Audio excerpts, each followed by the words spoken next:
విరాట్ కోహ్లీని కూడా అవుట్ చేశారు కదా. అది one of the best matches in my cricketing career. ఎందుకంటున్నానంటే విజయవాడలో జరిగింది ఆ మ్యాచ్, మున్సిపల్ స్టేడియంలో. తెలుసు కదా, అక్కడ ఆడే ఉంటారు మీరు. అక్కడ పిచ్ లో ఫాస్ట్ బౌలర్స్ కంటే అసలు జీరో. కళ్ళు మూసుకుని బ్యాట్ పెడితే బౌండరీ వెళ్ళిపోతుంది. ఢిల్లీ టీము మొత్తం ఫుల్ టీమ్ వేసుకుని వస్తున్నారు వాళ్ళు అని. శిఖర్ ధావన్, ఆకాష్ చోప్రా, విరాట్ కోహ్లీ, మిథున్ మన్హాస్, ఇప్పుడు బీసీసీఐ ప్రెసిడెంట్ ఆయన, ఇంకా ఇషాంత్ శర్మ డెబ్యూ, ఇంకా చాలా ఫుల్ గన్ టీమ్. అది ఫుల్ టీమ్. మనం ఫస్ట్ ఇన్నింగ్స్ 150 ఎంతో ఆల్అౌట్ అయిపోయాం. 250 సమ్ ఎంతో టార్గెట్ ఉంది. ఫోర్త్ ఇన్నింగ్స్ మనకి టార్గెట్ ఇచ్చారు వాళ్ళు, 310 రన్స్ టార్గెట్ ఇచ్చారు. సో ఫస్ట్ ఇన్నింగ్స్ లో విరాట్ కోహ్లీని అవుట్ చేశారు. శిఖర్ ధావన్ కూడా ఫస్ట్ ఇన్నింగ్స్ లోనే అవుట్ చేశారు. 2 వికెట్లు తీశారు. అప్పటికి విరాట్ యాక్చువల్ గా ఇండియాకి ఆడలా. Second year of Ranji trophy Virat Kohli. ఆ ముందు మ్యాచ్ మనం చాలా సోషల్ మీడియాలో వింటూ ఉంటాం కదా, వాళ్ళ ఫాదర్ చనిపోయినా కూడా ఫ్యూనరల్ కి వెళ్లకుండా మ్యాచ్ ఆడాడు, ఆడి ఫ్యూనరల్ కి వెళ్ళాడని.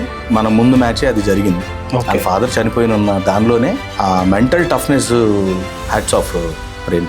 ఎందుకంటే ఫాదర్ చనిపోయిన తర్వాత అసలు ఎవడు ఎంత ఇన్స్టేబుల్ ఉంటారు, మైండ్ పనిచేయదు.